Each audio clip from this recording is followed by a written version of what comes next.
Hey, this is Mo Lunsford at Union Grove Lumber Studios. And this is the Shed Geek. We want to welcome you to today's episode. Welcome back to this week's episode of the Shed Geek Podcast. This is Susan Frere, Shed Gal. I have two very special guests tonight. And the first one, a couple of you out there know him, Mr. Sam Byler. And that's where we put in the sound effects. And Dan Utes. And Dan, I would like you to introduce yourself, if you don't mind, and tell me a little bit about your background. I know you and Sam have a long history. We don't have 3 hours, guys, but I would. We couldn't get through it in 3 hours. We couldn't get through it in 3 hours. But I'd love for you to introduce yourself to the audience, please. All right. Well, I'm Dan Utes, and I've been living a long time. My wife and I have been married over 40 years. We have 4 daughters that are amazing and make me look good. And they do. I know his daughters. 3 wonderful grandkids. And we had our great-granddaughters first. And then the grandkids come next because that's what I heard. That's how it works. So grew up in Western Canada, toured, did music for over 40 years, and here we are. You toured.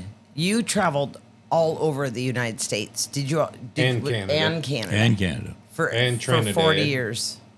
And Trinidad. And more. Wow. What led you to do that? I don't know this story, so I'm very curious. Tell us, what led you to do that? 5 years old, there was an Indian guy that played music that I admired, and he was a big old guy, played his guitar on his chest because he couldn't get it on his lap. Fair enough. He belt out the music, and he lit a fire in my belly when I was 5 years old, and influenced me to pursue music. And the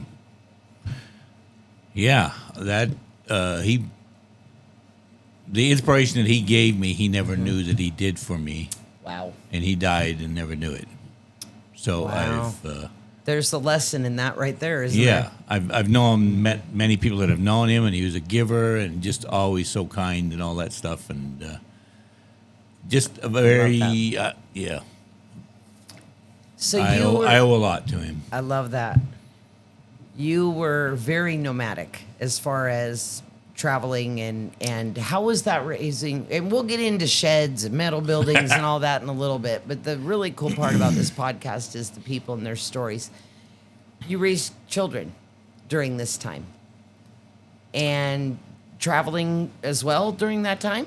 Our oldest daughter was born when we traveled with her and had a nanny that traveled with us, and then I had we'd pulled off the road as far as touring full time, and then I started another band and the other 3 girls came along, and they got to be part of that, and then they did some touring and singing and all those kinds of things, so they've got lots of international flavor, and all of them have traveled to different parts of the world. They're phenomenal musicians. So that's really cool. I think Sabrina, the oldest, is she still leading worship? She was. She was a worship pastor for a number of years. Okay. She's still in charge of the arts at the church, but has passed on some of the responsibility to somebody else. But And then the second one, Sophia, she played some music around Gatlinburg and stuff. Yeah, she did the tunes and tales in Gatlinburg. In Gatlinburg for a number of years. Married to a guy that's played the Grand Ole Opry. Wow. Only 3 times. I told him if he keeps it up, maybe he'll get to being something. Wow. Only been nominated for a Grammy Award once. Oh, only once. Only once. Only once. Yeah, come on, anybody can get it once, right? No, it's kind of crazy. He's done amazing. He's done and still is. I'm gonna kick in a little bit here. All right, jump on. I came along. So Dan says that somebody lit a fire in his stomach to play music, and then Dan comes along and lights that fire in me to play music. I was hoping you were gonna bring that up. Yeah. So then I come along, a little 10-year-old kid, and I see this cowboy step down off this big, long, fancy bus, cowboy boots, cowboy hat, Canadian, Western Canadian, and plays music. And I was like, that's it. That's what I want to do. And to see people changed the way they get changed when they hear his music, I wanted some of that. And then, so I was around, that was about the time he was thinking about getting married. And his kids are like my nieces. Yeah.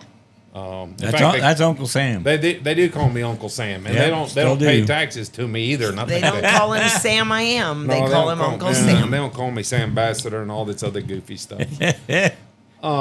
So yeah, I've watched him raise those girls, him and his wife, and I've seen the music flow down through them. And then Sophia gets married to Jasper, who is from a family that was Canadian also that Dan knew from way back when. And Wow. Jasper's family plays music. Jasper has a sister and her dad, Jasper's dad, that I had the privilege of doing prison ministry with. And so we say the shed industry, as big as it shrinks down to pretty small. Yeah. It's a little bit the same way in prison ministry. It's a huge organization, but if you're in it any amount of time, you get to know a lot of different people in it. Right. And I was very honored to be in that. John Schmid is another name that pretty much every Amish and Mennonite person on this podcast that listens will know exactly who we're talking about. And I remember like it happened yesterday. We were down in Alabama at We Care, and I was struggling. We were in a tough spot in life, and I had told Dan I'll come down there, and I think that year was just the two of us. I played a little bass for him. I'm not a very good bass player, but I do play bass. And I went down and sang some backup for him, played some bass. But on the day they have their, what do they call that? The first day, orientation thing. And somewhere in the afternoon, Dan and John went missing, like they always did. So I went looking for them, and I found them out on John's bus. Okay. And was sitting out there talking with Dan Utes and John Schmidt. It just doesn't get any better than that in the prison ministry music. You don't get out much. Yeah, I don't get out much. And anyway, in the middle of this conversation sitting out there, John's wife calls and says, "Hey, our daughter wants to go on this trip, but it's like $400." And this was like 25 years ago. Right. And and John, I could tell he paused for a minute, and I knew Lydia was asking, like, we don't have $400, but she wants to go. And John made this statement, and it stuck with me ever since. He goes, "Why not? We're King's kids." And from that day forward, my life changed in the fact that not only were these superstar guys playing Christian music, taking the gospel to people, but they were living it. He literally didn't know if he had $400, but if she wanted to go, he knew the Lord was going to take care of it. Right. And that's the way both of these guys have always. Both of them are huge mentors to me in the fact that I've always known that I can trust in the Lord when everything, all the chips and everything are down, that I can always count on Him. And to have got that from them, this isn't just somebody that I'm working with now. This is somebody that's been huge in my life. Yeah. Even when I lost my dad at a young age, that's always been somebody that I can count on. Well, and I'll share this because I know that I can. But when Sam first brought up your name and we were talking about different things, I said, a friend of yours or family. And he's like, "Oh, no." I mean, there's not a word to describe it is what I'm saying. Like, no, it's not a friend, and no, it's not family. It's way more than that. There is no word in the English language to describe what I felt when he told me, like, how to describe it. And I thought, man, we should all be so lucky to have a Dan in our life. Mm-hmm. We should be. Yeah.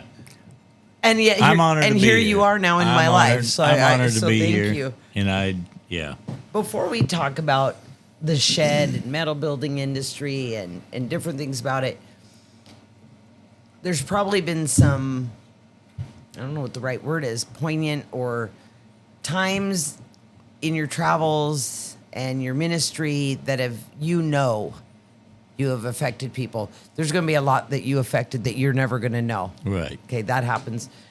But do you have any examples of something that maybe someone came back to you later and said this? Because we just heard one.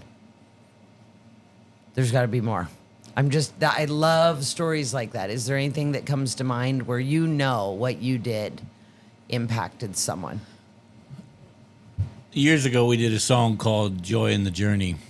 And I loved the tune of it, but in singing it over the course of a few years, it taught me a lot about life.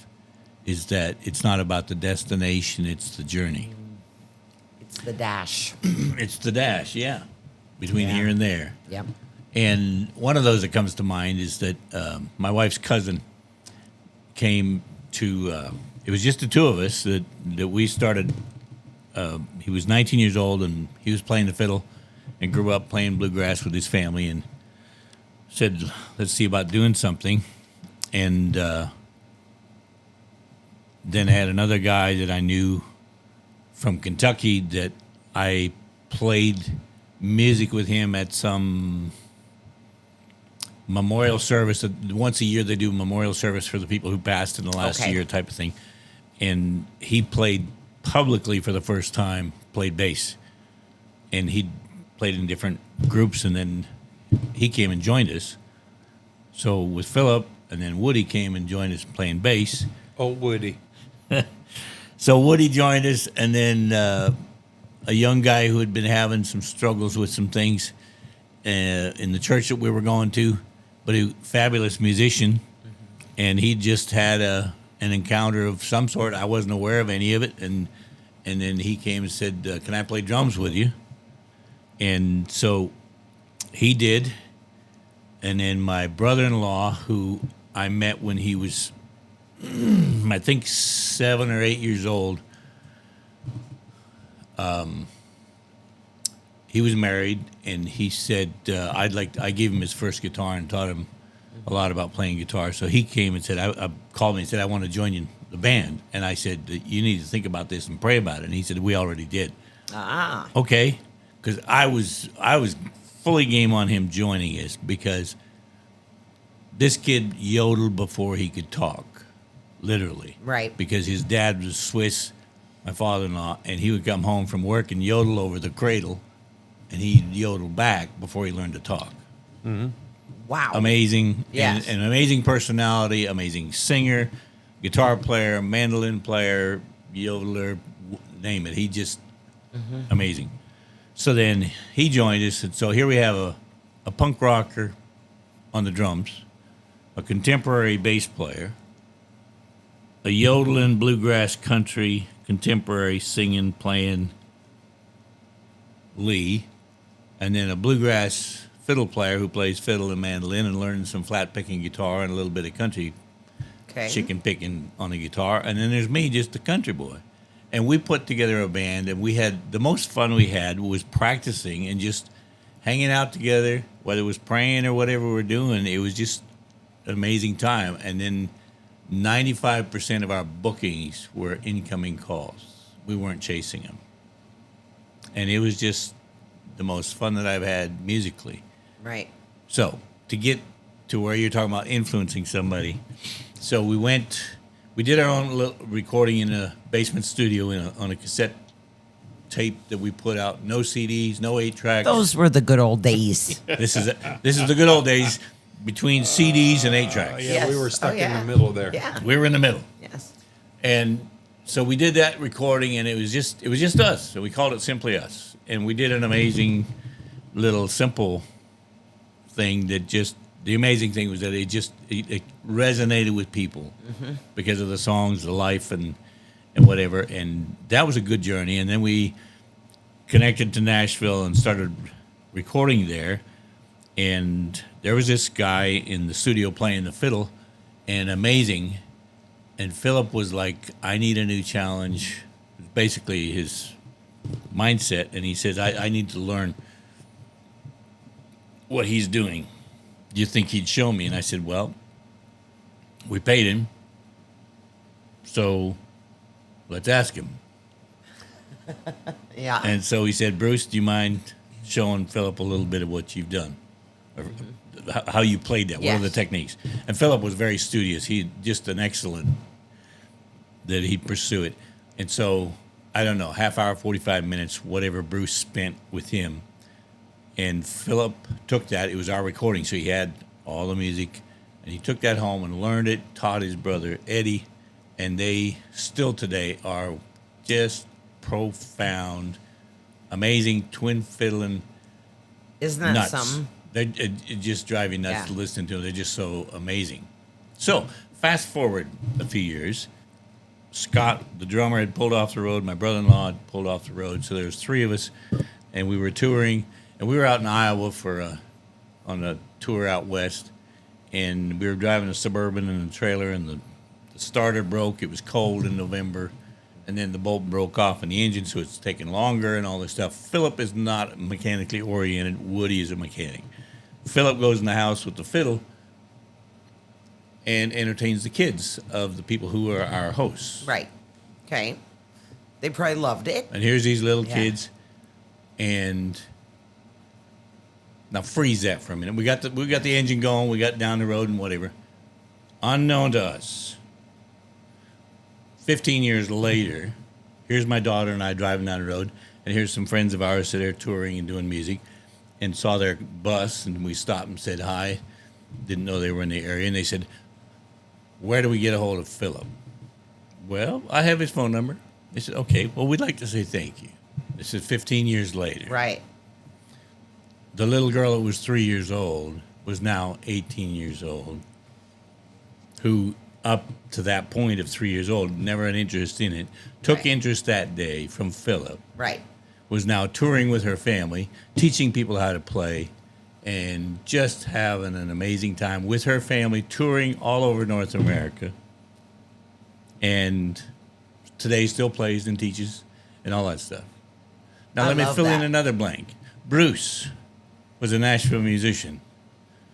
Nobody knows his name, but he's been a guitar player on tour for this gal that's been around for a few years, and people didn't know her name for a long time, but then she did this song called A Coat of Many Colors. Stack 'em up. Right. So here's people that people give an opportunity to, and I don't know Bruce's story, but here he is playing for Dolly on tour, but Right. studio musician, has a bluegrass band of his own and whatever, but took an interest in Philip and showed him. Philip has influenced many, many people. Wow. And then here he entertains a 3-year-old girl Yeah. who, the Bontrager's from Iowa, and now she's married and has her own family, and it's just fun. People influence people. Yeah, and I don't think we give people enough credit for that. Like it's almost, well, we've talked about this. We're not going to get into the influencer word or the negatives or the positive, but it is amazing. I don't think we give people enough credit for how much influence they have. It's the journey. It's the journey. Just be nice It's on the journey. Right. It is funny though when you I don't know, there's just so many things. So Sam and I met because I had a little incident when I was hauling a shed. And I'm not kidding you. I think it was on the shed haulers page before we had the shed back on the trailer. I think in reality that's true. But it wasn't that I got bashed. People were actually nice. They were. Yeah. But one person was extra nice. And that was Mr. Byler. That's not even possible. It is possible, and it's true. See, this is where he doesn't give himself enough credit. It is true, but I remember like Must have had a weak moment. there was some people that definitely were nicer than others, but no one was mean, and but you were. It made a big impact on me. Like, you know what? I'm okay. Things happen, and you know, we move on and it makes a big impact. So thank you for being so kind. He doesn't even remember. He probably has no idea what he posted. And I don't remember the words either, but people don't remember the words. They remember how you make, Yeah. you know, True. how they make them feel. And what it made me feel like is I'm okay. And it's it's a situation of a shed falling off the back of a trailer in the middle of the freeway. I mean, it happens to good people. And, but it was going to be okay, and we learn from it, and we move on, and it doesn't have to just be that people are cruel. And I think we need to all give each other a lot of credit. So I knew when Sam said, You're going to love my non-friend, non-family person. He didn't say it in those words, but we don't have the right term in the English language for what you are to him. That I knew that I would like you because if he's like, I knew it. And so then we have met. So now let's go on to a little bit of maybe challenges in the industry. You were newer to the shed industry in as far as when did you get into the shed industry? A little over a year and a half ago. Okay. And what was the appeal? I needed to do something to supplement my income. Okay. Yeah. Yeah. Or was it making an income? I don't think there was much supplementing going on at the time. I needed to do something. And that was my fault, too. Well, I was like, why? hey, I'll find a solution. Yes. So we don't. There are certainly things in this industry that need to be improved upon. That isn't slamming or being negative towards any company or any processes, but I don't think there's anyone in the industry that doesn't realize that how important education is and training. So from your point of view, and it doesn't matter what company, we're not slamming any company. This is an industry-wide issue because I really want to encourage people that are listening you're manufacturing, you're doing a fantastic job. Nobody expects you to know how to train someone appropriately. No one expects you to be the expert on the sales side. Like, if you want to shut down a company, put me in charge of their manufacturing for 30 days. I could get that company run out of business. I mean, I would be so far out of my element, but in our industry, don't you think it's true that, and maybe you totally disagree, but don't you think it's true in this industry? We have these fantastic folks that are manufacturing, and there's a missing link over under the training side, I think, a little bit. True? Well, it's. I don't think it's so much the training part, because I can train somebody how to build a shed. Yeah. I can train somebody how to haul a shed. Oh yeah. And for sure. me personally, I can even, like, I trained my sales guys how to sell sheds, but nobody trained me on any of that, and nobody trained me how to be a businessman. Oh yes. So I don't really think it's.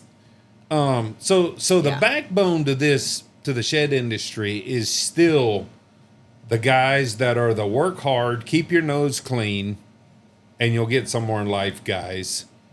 And we're so used to trading either hours or a service or something for money that we never were good, never wrapped our minds around the fact that there's a better way to do it. There's another way to do it. And the whole business side of it just, I can tell you for a fact, and this isn't knocking any companies either. Right. But I can take the top 5 companies and narrow it down to 3 people. And those 3 people had dads that knew how to handle money. And my uncle was good friends with those guys. Yep. Now everybody's going to wonder who my uncle is, because he knew all those guys way back in the day. Right. And I know my uncle was taught by his dad how to handle money. And that was just not a thing that we were taught. We were taught how to work hard. Yes. So, it is training. I understand what you mean by it is training, but I can train you how to build a shed. Oh, for sure. I think you're on to something here. I'm still struggling along with the whole. I'm obviously school of hard knocks. I've learned how to handle my money better, but I still have debt today. I'm still not where I want to be. Right. I can look back over the last 10 years and show you 3 times where I made decisions that at the time should have been good decisions. I even had guys that made those kind of decisions tell me, give me advice on them. But looking back, you'd be like, "What? That was boneheaded. What were you doing?" Those guys never did that. They never had those boneheaded moments. Some of us would say they got lucky at some points, and maybe they did. Maybe the timing or whatever. It takes, I don't care what anybody says, it still takes a little bit of luck. Have you been considering adding a line of greenhouses to your brand? At Cold Spring Enterprises, we have the perfect solution for you. By incorporating greenhouse products into your sales location, whether you're a do-it-yourself dealer or a manufacturer supporting multiple shed lots, you can expand your customer base. We offer easy-to-assemble greenhouse kits that will simplify the process of adding greenhouses to your lot. You can choose between 2 basic styles, an economy style and an A-frame style. We can ship a standard 8x12 greenhouse kit directly to your shed lot or manufacturing location. These kits include all the necessary components for assembly, except for the wainscoting or clear panels, door, and fan. However, we can assist you in connecting with the supplier for these items. Moreover, we also offer negotiable bulk pricing for multiple units. To help you get started, we are pleased to offer an exclusive discount through the Shed Geek podcast. You can receive an 8x12 economy or A-frame style greenhouse, complete with wainscoting or clear panels, a screen door, and fan. The pricing for a complete one-time display unit starts at $2,195 for an economy style and $2,545 for an A-frame style, excluding shipping and tax. For more information and to request bulk unit pricing, please visit www.shedgeek.com/cold-spring-enterprises and fill out your information, and someone will be in touch with you as soon as possible. Or simply go to the Shed Geek newsletter and click on the greenhouse picture to fill out your information. Thank you for considering our greenhouse kits. We are excited to work together to bring greenhouse kits to your line of products. What is it? Because if all we do is learn all the dynamics, because I've dabbled in sales over the years, some home improvements and different things. I've been in seminars, I've been in all the stuff and the online courses, all this stuff. And this is how you do it. Yep. And I think that the thing that's missing in that is, do you care about people? Because if you're on this journey and you don't care about people and all you care about is the money and getting the business done, and you don't give a rip about people, what do you gain? What do you gain? So I don't care if it's music, because I watched that in the music industry. Oh yeah. You know, I haven't been intense in Nashville, but I've been in Nashville. I've been in the music stuff. And it's like there's some, on one hand, you got people who are saying, well, I don't care, you know, it's just all up to the Lord. And on the other hand, it's like people, and I don't care if it's Christian or secular music or whatever it is. Matter. The business side is all that matters. And it's like, at the end of the day, who are you? And what are you about? And do you care that people are better because they got around you? Well, I mean, we can go talk about Papa John. Yeah. Papa John was in my life because he ran into you, and I got to follow Papa John and Mama Jane around for years. And you just run into a hardened criminal who found Jesus and totally changed his life around. Yep. And I see people find Jesus today, and they don't turn nothing around. And literally, love the Lord your God with all your heart, with all your soul, with all your mind. And what? Love your neighbor as yourself. Love your neighbor. It is. The joy in the journey is learning the people. There's another phrase in that song that you didn't mention that is huge to me because it's me. And I fuss about this on Facebook, and I try to get people to bite on my bait, and they don't really want to. And that's the fact that he does. Yeah, that's I'm shocked. That's the you don't always reap what you sow, and that gets people a little irritated. That was a very long. There was a lot of comments on that post. Yeah, I did notice because people are like, no. The Bible says you're going to reap what you sow. Well, the Bible also says that some man reap where another man sowed. That's true. And some men sow and never reap. Well, there's a phrase in that song. It's not all in the reaping. There's plenty in the sowing. And it's huge to me what that has influenced me in. Not some big fancy deal, moody message, but a little phrase in a song that taught me that, and it was from that song that taught me that it doesn't matter if I don't reap. My job is to sow.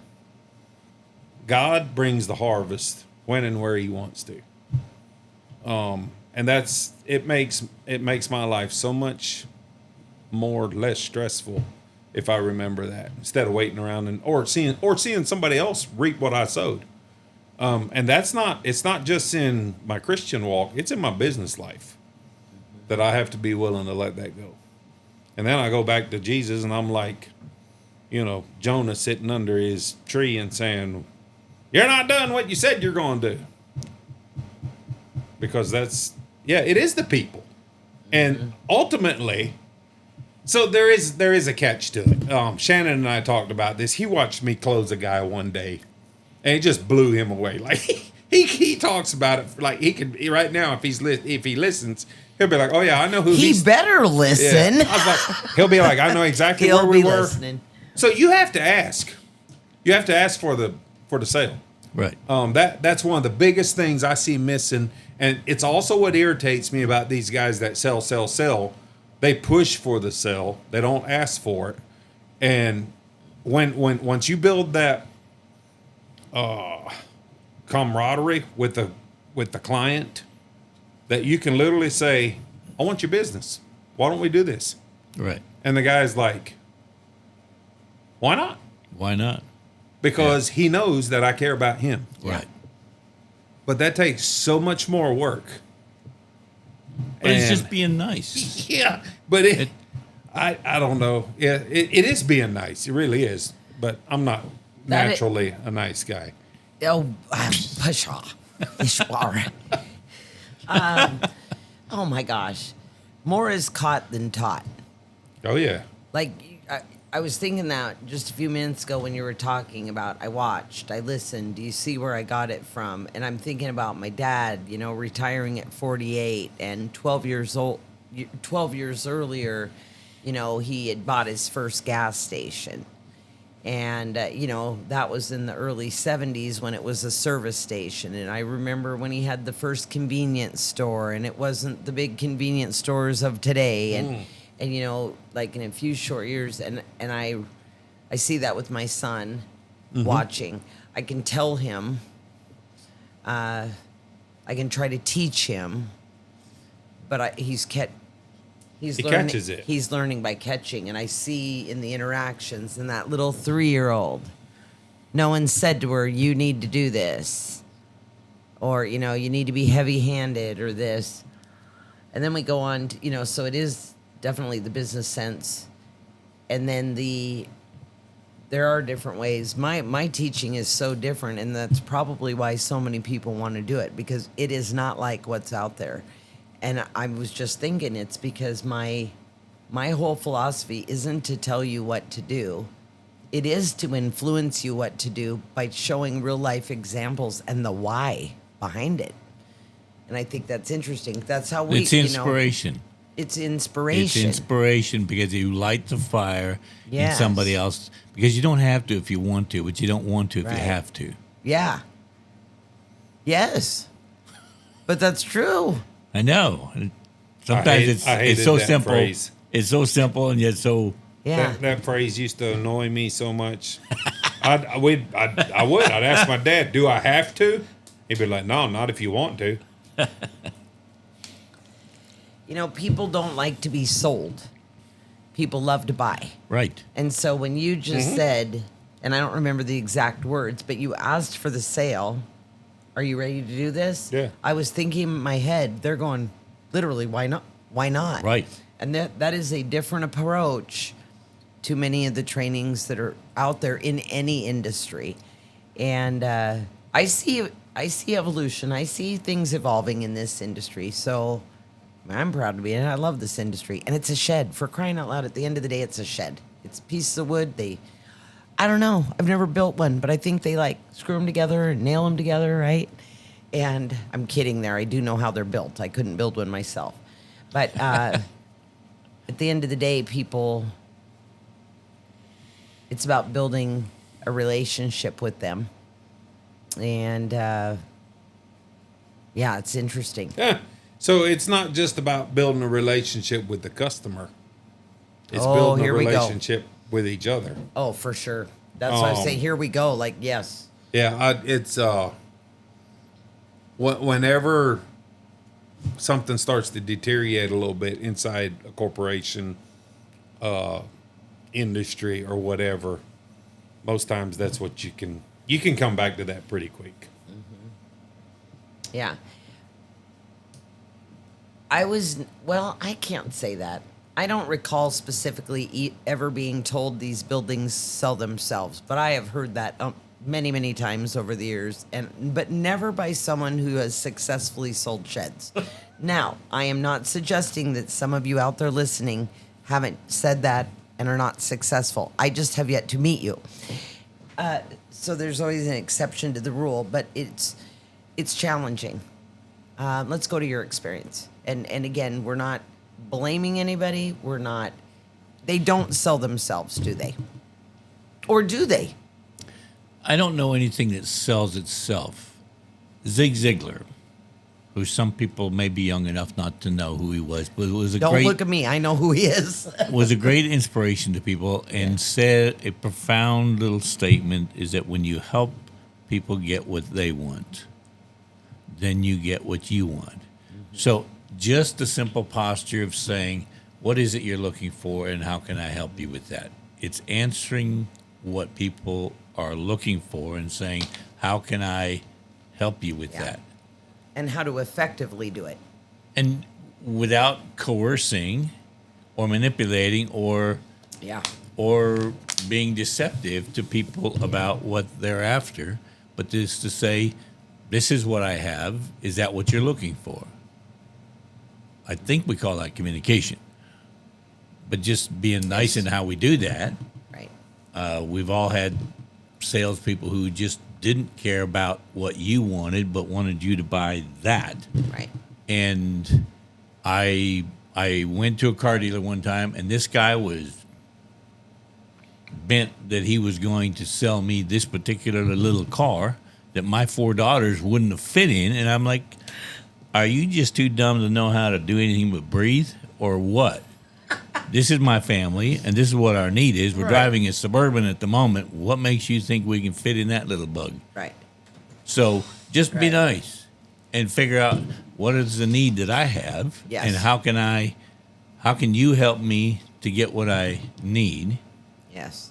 And at the end of the day, you're going to get your commission or your pay or whatever you want. Right. And I think that at times is that it's being nice to people and saying, do I have what you need? And have I asked enough questions to find out what it is you need and what you want? Yeah. And what's the... Yeah.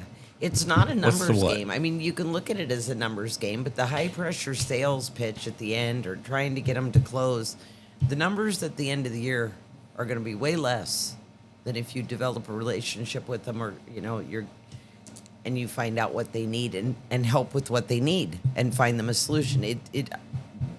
I'll challenge anybody on that. You take the biggest high pressure person and you take someone who's developing a relationship and asking the right questions and doing it for the right reasons.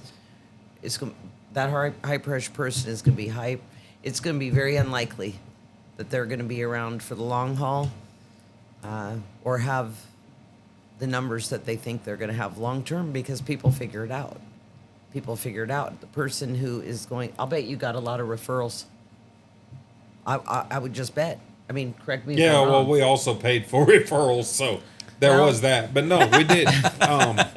Full disclosure, he bribes people. Yeah, I don't remember. Yeah. So Zig's quote about that, take care of people and you'll be taking care of yourself, is literally one of my sales mottos. Yes. That is huge. So this one of my other big ones was good news travels slow, bad news travels fast. That is literally why I got out in 2016 when I did, because I, as an owner, was creating more bad news than my customers were, because I was just fed up with customers and excuses. So I literally knew I needed to get out and take a break. But when that customer comes in, you're not looking at one customer. You're looking at 100 customers. And it's all based on your attitude. Please, people out there, please listen to what he just said. It is what I just heard you say. It isn't the dollar from that one customer and standing in front of you. It is the, for lack of a better term, influence that they have on what's going to happen down the road that will result in more sales or lose you sales that you won't even know you've lost them. Yeah. Except for you're the one struggling. Yep. Greetings from the Shed Gal. As I delve deeper into the shed and steel building industries, I am thrilled to establish connections with friends who offer amazing products, such as Wendell Hochstetler, the owner of VersaBend Tube Bender. At VersaBend, they thank you for your interest in their tube bender. The VersaBend is designed to bend 2-inch, 2 1/4 inch, and 2 1/2 inch square tubing, as well as 2 by 3 inch rectangular tubing in either 14 or 12 gauge. Powered by a robust 5 horsepower unit, it features 2 adjustable stops for setting your desired degree or pitch. Priced at just $19,500 and shipped from Abbeville, South Carolina, you can secure your VersaBend with a down payment of only $1,500. Contact them today to check availability and get placed on their order list. VersaBend is a family-owned business dedicated to providing an easy-to-operate bender made with off-the-shelf components. A unique feature of their bender is that it offers a full radius bend, unlike the double crushed bends produced by most other machines. Want to see it in action? Visit their website at www.csecarport.supply or give them a call at 864-446-3645. So I don't know if y'all noticed, I was on the phone this morning. I did notice. When we were out there getting ready to start with the Playsets and stuff. What Playsets? Yeah, well, we're not going to talk about the Playsets. All I right. did put 2 Playsets together today. They are beautiful. With the help of playsets. a manufacturer owner and a sales guy and another part-time sales guy that was acting like he was busy on the phone. Yeah. I'm not sure what Dan was doing. It's a very effective group of gentlemen. Very effective group of gentlemen putting together these these beautiful playsets. The conversation I had on the phone was a hauler that called me up and, for lack of a better word, was ranting to me about how we as a shed hauler industry are not preaching the value of service to customers. Wrap your head around that. A hauler, and this isn't even an independent hauler. This is a company driver, and he told me, and this is going to end up like he planted a seed today that'll grow into a cornfield, and he knows it. That's why he called me, I guess. But he was like, when we show up at that customer's house, we have a choice to make. Are we going to do everything in our power to make this customer extremely happy? Or are we just going to do the bare minimum we have to get this shed unloaded, set up, and leave? Because we are the last line of defense to this whole experience. Yeah. And Monday, he had a bad experience. Tuesday, he had a bad experience. Oh boy. This is Wednesday morning, and he didn't know what was going to happen today. So on both of those, he had the opportunity to let his attitude decide. Now, you remember, I'm the guy that wrote the story about the shrieker. I picked the shed up and hauled it back and dropped it off at the lot.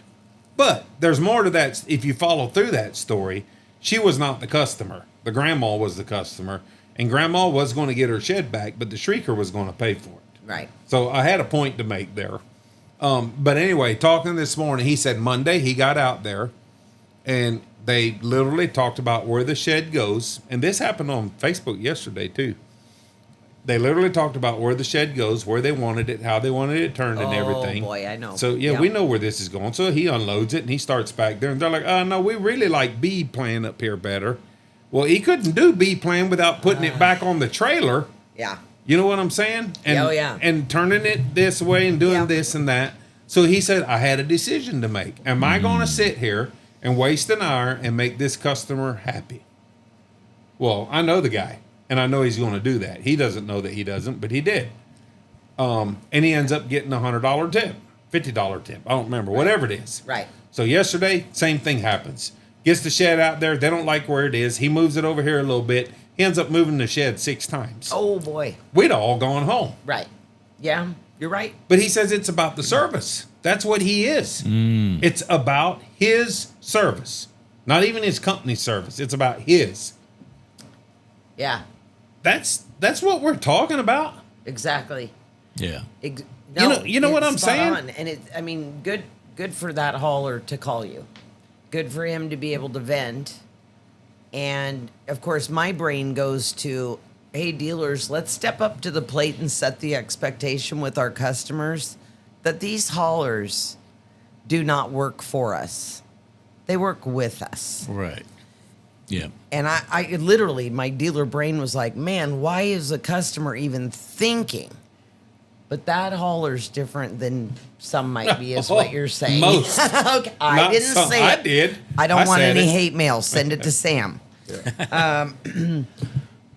So what came up on Facebook yesterday, the guy didn't get paid because, and so I'm a little bit on both sides of the fence on this one, because he gets out there. So here's how you know if it's a bad customer or not. This story is so easy for me to read that it just blows my mind that some guys don't get it. If he really wanted that shed out in the woods where only the mule could take it, he would have told the hauler before the hauler unloaded the shed, where he had said he originally. You follow what I'm saying? Absolutely. So if my hauler calls me and says, look, this customer told me to set the shed with the trailer beside their house. After I unloaded it, he showed me a spot in the woods. He wanted to know if I'd take it with my mule. The shed is not able to be hauled with the mule without reinforcing it. So obviously there's an upcharge. The guy gets mad and won't pay him anything. Right. Well, I immediately know that's a customer issue because he had the guy unload the shed first. He wasn't planned. You follow what I'm saying? Yep, I saw your comment. Did you see that? I saw the comment on that, and I was like, oh.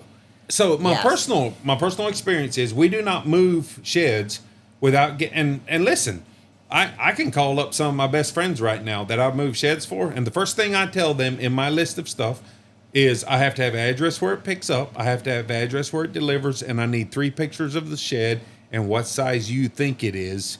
And by the way, I get paid before I drop the shed off. Yeah. I've set that standard right up front. I'm not demanding that. Some of them have asked me, what in the world situation did you go through that you got to get paid before you drop it? I'm like, because once I drop that shed on your property, I have no recourse. Right. Exactly. You can tell me to leave. But that's a good business decision. Right. Another, Exactly. But I tell them that right up front. Decision. It's a boundary. Yes, absolutely. It's a good thing. The reason that happened is because that's happened to me. But what irritates me a little bit is some of the guys that have never been burnt on a shed not being paid will just say, well, they've always paid, and I'll never do that. Well, I'm going to give you a little scenario. I know I have 5 personal friends who have had a steer tire blow on them. 5. And people say I know more people than just about anybody does.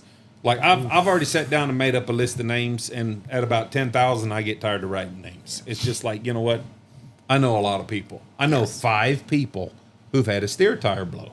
Okay, so the first one was one of my buddies had a really nice motorhome. They're coming home from Florida, and he's got he lets his 17-year-old daughter drive his motorhome, and the steer tire blows, and she doesn't know what to do. She's never drove it before. She runs off in the median and totals the RV. Luckily, it stayed upright and didn't kill anybody. Okay. Scenario number 2. There's a company out in Kansas that has really nice Peterbilts. They have great trucks. They have great drivers. And we all know that if you get to drive a really nice Peterbilt, you must be a really professional driver because you're not running around in a Volvo or a Freightliner or whatever. And he blew a steer tire, and he wrecked and totaled that beat.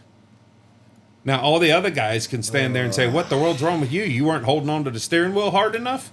And we all know as drivers, there's times we don't hold the steering wheel hard enough if it blows. Right. So just throw that out the back door because we already know. Third one was a guy driving a Freightliner. And he kept the rig under control, got it pulled over the side of the road, nothing bad happened, called me up and told me what happened. Fourth one was one of my personal drivers that did it. And he literally took out 3 cars, but everybody lived and everybody's alive. And the 5th one was my brother.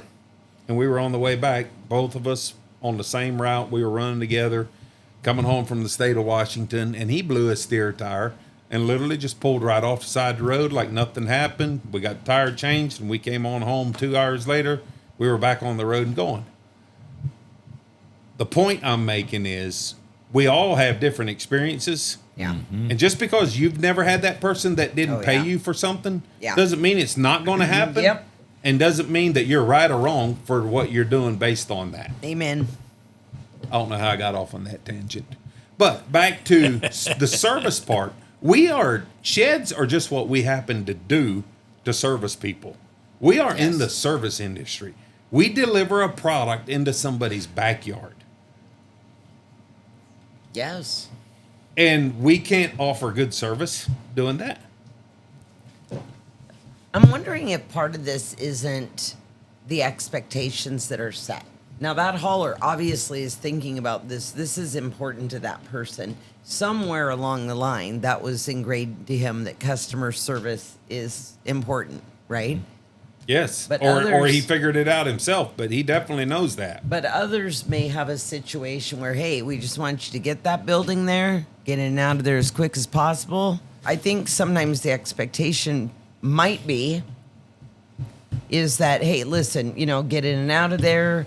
You don't have a relationship with the dealers. In fact, there's no reason for you to have a relationship with the dealers. We'll tell our dealers not to ever contact you, and then we wonder why we have a customer service problem. Yeah. That hauler is spot on. Like, there's no reason. If the manufacturing goes sideways, right, Dan, or the hauling goes sideways, or the dealer it goes sideways, we got a big problem overall. Man, we just need to work together. I was talking to Mervin today, Mervin Miller, fantastic guy, and about his experiences. And I'm like, I don't get it. I don't get it because my customer to me as a dealer is also the people that work in the plant and also the haulers. It's an attitude is what I mean. But these folks, they aren't born with that information. And then I think sometimes behind the scenes it's being promoted that, just get in, get out, do your job, get out of there. You're right. The hauler is the last person. Like, it literally can make or break referrals. And then, but folks, we need to foster a better relationship between our plant people and our haulers and our dealers. And if you're not doing that, you're missing the boat. And the boat is leaving without you.